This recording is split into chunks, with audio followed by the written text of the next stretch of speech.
औज़ुबिल्लाहिमिनश्शैतानिर्रजीम बिस्मिल्लाहिर्रहमानिर्रहीम। आज हम लेक्चर नंबर 2 स्टार्ट करते हैं कॉनिक सेक्शन का, जो कि इससे पहले वाला जो लेक्चर था वो भी कॉनिक सेक्शन का ही था। उसमें लेक्चर नंबर 1 में हमने 3 टाइप्स तक जिक्र किया था। लेक्चर नंबर 1 में हमने 3 टाइप्स तक जिक्र किया था कि कॉनिक सेक्शन की 3 टाइप्स हैं: इलिप्स, पैराबोला एंड हाइपरबोला। चौथी टाइप भी है, लेकिन वो टाइप कॉनिक्स की नहीं है, बल्कि वो इलिप्स का टाइप है। वो इलिप्स का पार्ट है, ना कि वो कॉनिक है। वो भी कॉनिक सेक्शन, लेकिन वो पार्ट जो है वो इलिप्स का है। कॉनिक सेक्शन की जो प्रॉपर टाइप्स हैं वो हमारी 3 हैं: ellipse, parabola and hyperbola.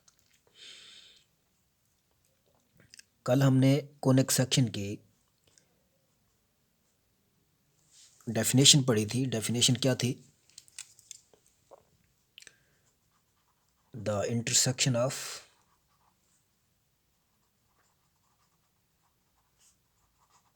Plane and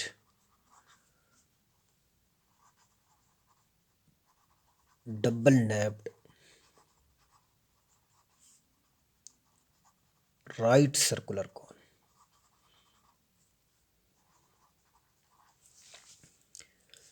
इसमें हमने प्लेन पढ़ा था कि प्लेन क्या चीज़ है। इसकी थिकनेस जो है वो 0 है और ये एक फ्लैट सरफेस है।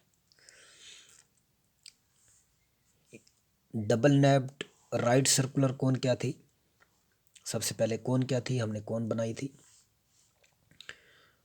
कोन में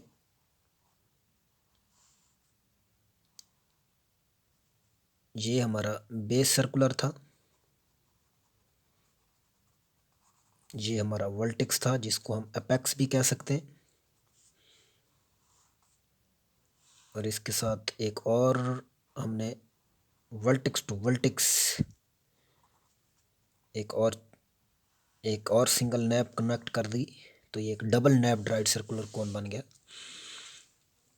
इस चीज़ को अपेक्स कहेंगे। ये सिंगल नैप, ये भी सिंगल नैप, दोनों मिलके जब वर्टेक्स टू वर्टेक्स मिलेंगे ये डबल नैप्ड राइट सर्कुलर कोन बन गया। तो जब प्लेन और डबल नैप्ड राइट सर्कुलर कोन आपस में कट करेंगी तो हमारे पास ये हासिल होंगी: इलिप्स हासिल होगा, पैराबोला हासिल होगा, हाइपरबोला हासिल होगा और सर्कल हासिल होगा।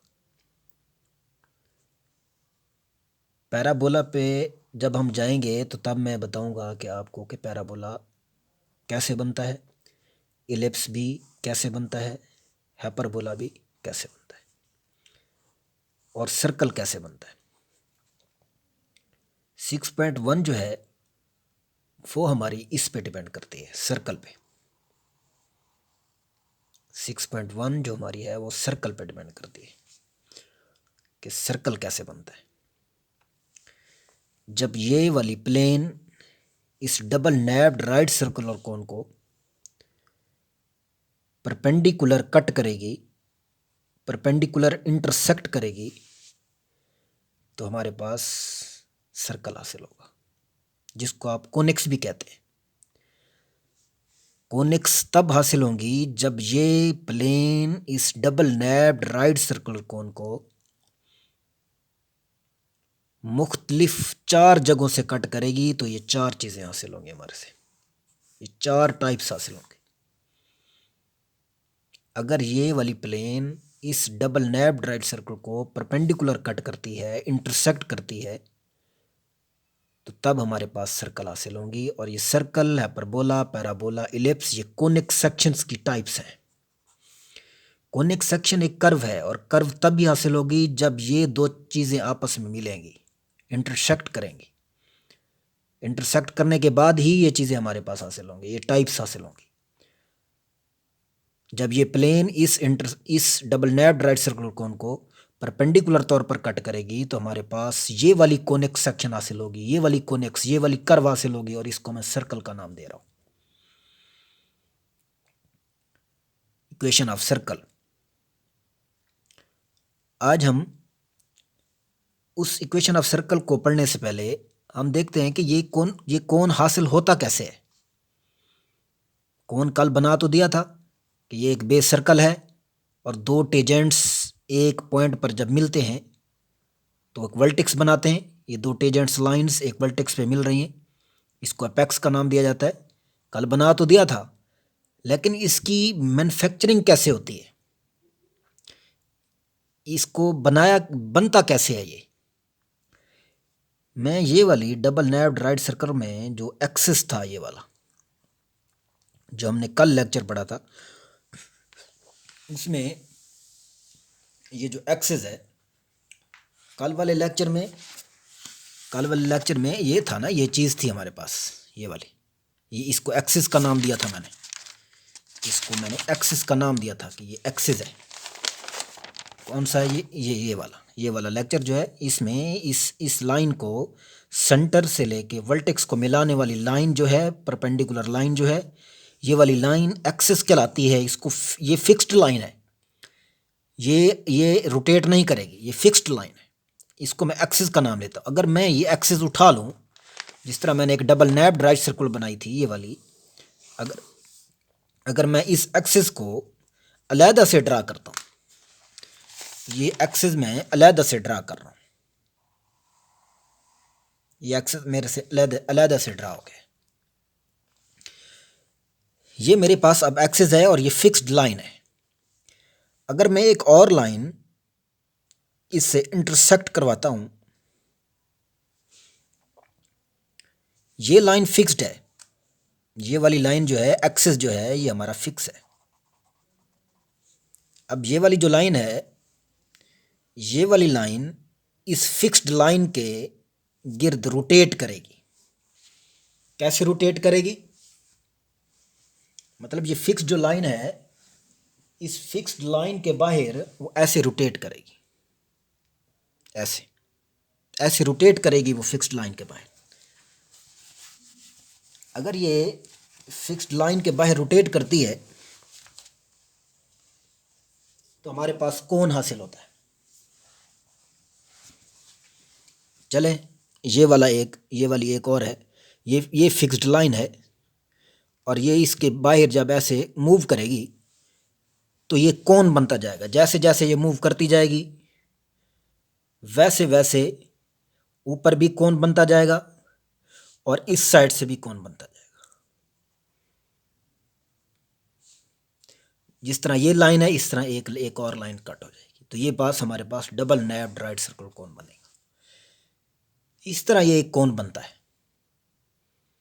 एक्सिस के गिर्द जब एक और हम कहते हैं, लेट्स सपोज दैट एक और लाइन इसको इंटरसेक्ट कर रही है, तो वो इंटरसेक्ट जो करने वाली जो लाइन है वो इस फिक्स्ड लाइन के अबाउट ऐसे रोटेट करेगी, उसके राउंड अबाउट ऐसे रोटेट करेगी। जब रोटेट करेगी, जैसे जैसे रोटेट करती रहेगी वैसे वैसे ऊपर भी कोन बनता रहेगा और नीचे भी कोन बनता रहेगा। तो वो शक्ल कैसे बन जाएगी, वो शक्ल फिर ऐसे ही बनेगी जो मैंने आपको कल बताई थी, डबल नैप्ड राइट सर्कुलर कोन। इस डबल नैप्ड राइट सर्कुलर कोन को जब ये प्लेन कट करती है तो हमारे पास चार चीज़ें हासिल होंगी, इलिप्स, हाइपरबोला, पैराबोला और सर्कल। तो 6.1 जो है ये हमारी डिपेंड करती है किस पे, कोनिक सेक्शन की टाइप। प्रॉपर टाइप तो नहीं है, ये इलिप्स का पार्ट है, लेकिन फिर भी हम इसे कोनिक सेक्शन की टाइप्स कह सकते हैं। वैसे इसकी 3 टाइप्स हैं, पैराबोला, हाइपरबोला और इलिप्स। तो 6.1 में जो आज हम पहला थ्योरम पढ़ेंगे, वेरी इंपॉर्टेंट थ्योरम है वो है जी, वो थ्योरम है बेटा, find equation of circle. Second year students के लिए ये यूँ समझें, ये वाला लेक्चर तोहफा लेक्चर है। अगर आप इसे ऐसा तरीके से देखते हैं, समझते हैं, तो बेटा ये वाला लेक्चर, ये वाला थ्योरम आपके लिए कुछ भी नहीं है। आप एक एक लफ्ज़ पर गौर करें। फाइंड इक्वेशन ऑफ सर्कल, ये थ्योरम है, इसको मैं क्वेश्चन का नाम भी दे सकता हूँ। फाइंड इक्वेशन ऑफ सर्कल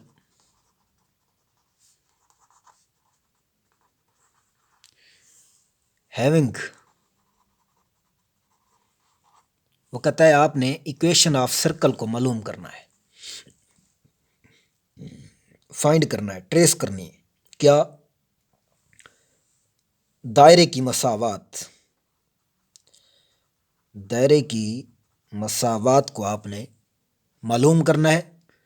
और वो रखता है, क्या क्या रखता है? हैविंग सेंटर, अगर उसका सेंटर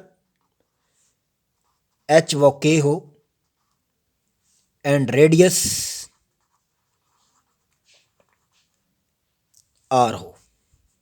अगर उसका रेडियस आर हो और उसका सेंटर एच व के हो, तो आप उस सर्कल की मसावात मालूम करें। तो बहुत ही आसान थ्योरम है ये वाला।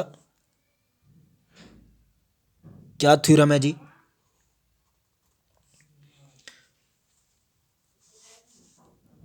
बहुत ही आसान थ्योरम है।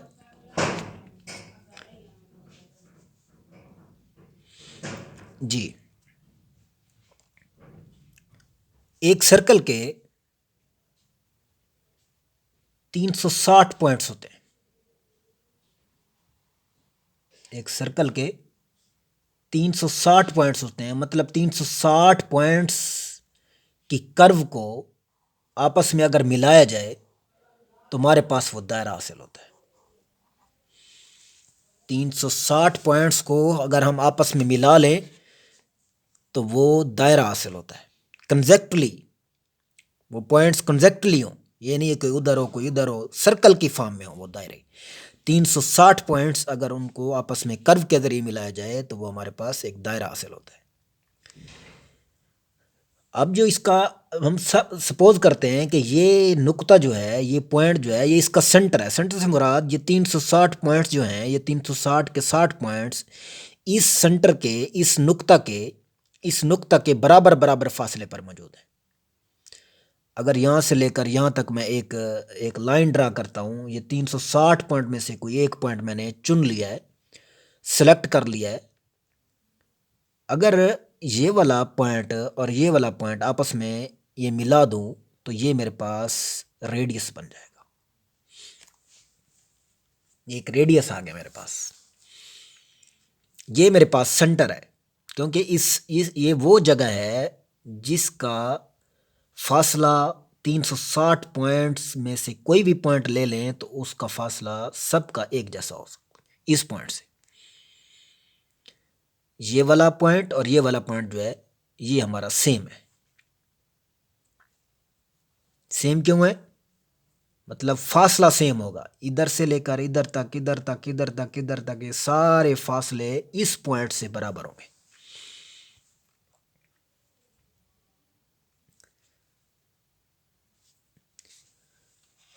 अगर मैं कहता हूं कि ये वाला सेंटर जो है, मैं क्यों कहता हूं, उसने गिवन दे दिया है कि इसका जो सेंटर है, जिस सर्कल की आप मसावात फाइंड करेंगे, उसका जो सेंटर है उसके दो कोऑर्डिनेट्स हैं, एक एच व के, और होते भी दो कोऑर्डिनेट्स हैं, एक एच व के। मैं कहता हूं ये सेंटर सी है।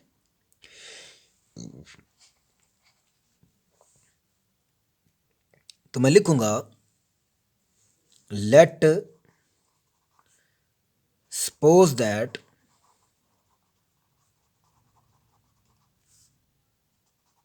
the center of circle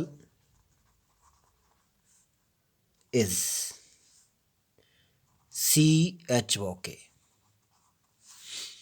अब मैंने लेट सपोज दैट जो लफ्ज लिखा है ये जानबूझकर लिखा है। आप लेट सपोज नहीं लिखेंगे, लेट्स सपोज आप तब लिखेंगे जब कोई चीज़ गिवन ना हो और आपने लेनी हो, तब आप लिखेंगे लेट्स सपोज दैट। अब आप नहीं लिख सकते, आप लिखेंगे the centre of circle is. जो चीज़ गिवन होती है उसको लिखने के लिए आप लिखेंगे सिंस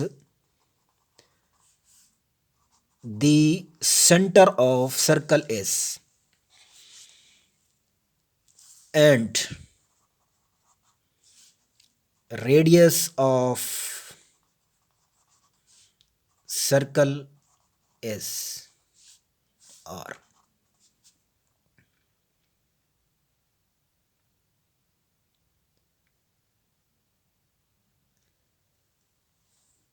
अब रेडियस जो r है ये कब हासिल होगा, जब दायरे पे कोई पॉइंट हम लेंगे। ये वाला पॉइंट उसने गिवन नहीं दिया, ये वाला पॉइंट हम अपनी तरफ से लेंगे, ये वाला पॉइंट हम अपनी तरफ से लेंगे।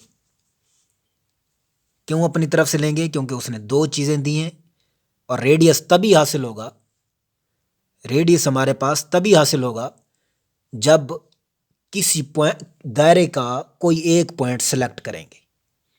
रेडियस और सेंटर तो उसने दे दिया, लेकिन रेडियस तभी हासिल होगा जब कोई पॉइंट भी होगा हमारे पास सर्कल के ऊपर जो लाई करता होगा। तो मैं लिखूंगा सपोज या लेट ए एक्स व Y be any point on the circle.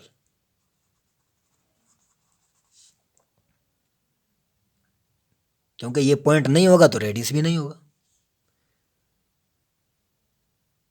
अगर ये पॉइंट दिया हुआ है सो वी गेट, तो हम इससे हासिल कर सकते हैं क्या। अब ये मैं कहता हूँ ये वाला ए पॉइंट है, हमने सेलेक्ट कर लिया है, तो इसका मतलब है मेरे पास जो ए सी का डिस्टेंस बनेगा या सी ए का डिस्टेंस बनेगा या ए सी का डिस्टेंस बनेगा, जो भी ले लें, ए सी का डिस्टेंस या सी ए का डिस्टेंस, वो मेरे पास रेडियस आर है। ए सी का फासला सी ए का फासला रेडियस के बराबर है, आर के बराबर है। आप देख सकते हैं ए सी का डिस्टेंस जो है वो हमारे पास रेडियस के बराबर है। अब मैं इधर डिस्टेंस फार्मूला अप्लाई करूंगा, सी ए पर या ए सी पर डिस्टेंस फार्मूला अप्लाई करूंगा। मैं कहता हूं कि जनाब चलो सी ए ले लेते हैं, सी ए बराबर है रेडियस आर। जब सी ए बराबर रेडियस आर लूंगा, ज़रूरी नहीं आप ये ले लें, ये भी ले सकते हैं आप ए सी का डिस्टेंस, जवाब एक ही आएगा। आप मर्जी से जो मर्जी कर सकते हैं। अगर आप सी ए लेते हैं तो उसके मुताबिक सी ए के मुताबिक क्या लेंगे आप सी ए के मुताबिक लेंगे, आप इस पे आप डिस्टेंस फार्मूला अप्लाई करेंगे सी ए के ऊपर। हम जानते हैं वी नो दैट जो डिस्टेंस फार्मूला है वो क्या है जी, between two points, distance formula between two points x2 minus x1 का square plus y2 minus y1 का स्क्वायर। अब ये दो पॉइंट्स है ना, एक सी पॉइंट है एक पॉइंट है, दो पॉइंट्स के दरमियान ये जो मैंने मॉड है, ये वाला मॉड, ये डिस्टेंस को शो कर रहा है, सी ए का डिस्टेंस। तो दो पॉइंट्स के दरमियान फार्मूला जो लगता है वो ये लगेगा। सो अब सी ए का डिस्टेंस हमारे पास किसके बराबर आ जाएगा, इसको आप 1 का नाम दे दें। सी ए बराबर है x2 माइनस x1 का square plus y2 minus y1 का स्क्वायर। अब मेरे पास ये पहला पॉइंट है, ये दूसरा पॉइंट है, तो इसका मतलब है ये इसके पॉइंट्स जो होंगे वो x1 y1, इसके जो पॉइंट्स होंगे वो x2 y2। तो इसको आप क्या करेंगे,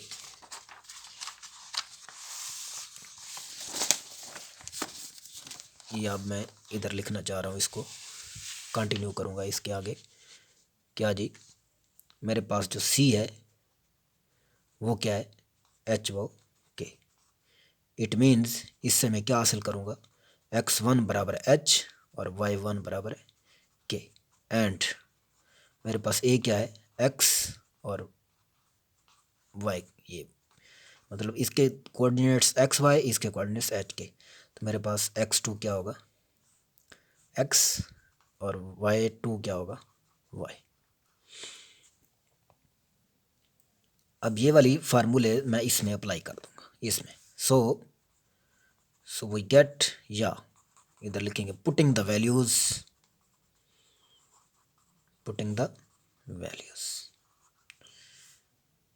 सी ए एम्प्लाइज दैट, इसका मतलब एम्प्लाइज दैट का मतलब है कि आप इक्वेशन में कोई ना कोई चेंजिंग कर रहे हैं। Implies that is equal to x2 x के बराबर है माइनस x1 h के बराबर है, प्लस y2 किसके बराबर है, y के बराबर है, y1 किसके बराबर है, k के बराबर है। ये आपका क्या बन गया, ये भी स्केल बन गया। सो सी ए बराबर है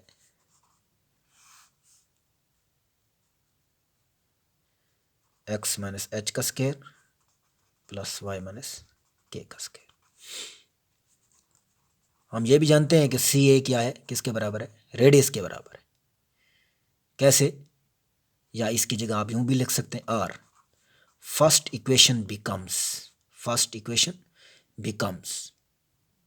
तो फर्स्ट इक्वेशन कौन सी थी आपकी, ये वाली रही, ये वाली, सी ए सी बराबर है रेडियस आर 1 के बराबर। तो आप ले लें इसको, तो सी ए बराबर है आर के, तो इसकी जगह आप सी ए की जगह के आप क्या पुट कर देंगे, आर पुट कर देंगे। So R is equal to X minus H का square plus Y minus K का स्केयर। इसको उलट कर दें, चेंज कर दें, एक्स माइनस एच का square plus Y minus K का square is equal to R. हमें जज़र नहीं चाहिए, जज़र को आप हटाने के लिए या उड़ाने के लिए या इसको कैंसिल करने के लिए आप स्केयर लेंगे दोनों तरफ, taking square to both side. क्या लेंगे जी, एक्स माइनस एच का square plus Y minus K का square is equal to R का स्केयर। तो मेरे पास ये वाली जो इक्वेशन हासिल हुई है, ये वाली इक्वेशन जो है वो इक्वेशन ऑफ सर्कल कहलाती है। ये वाली इक्वेशन कौन सी है, equation of circle, equation of circle.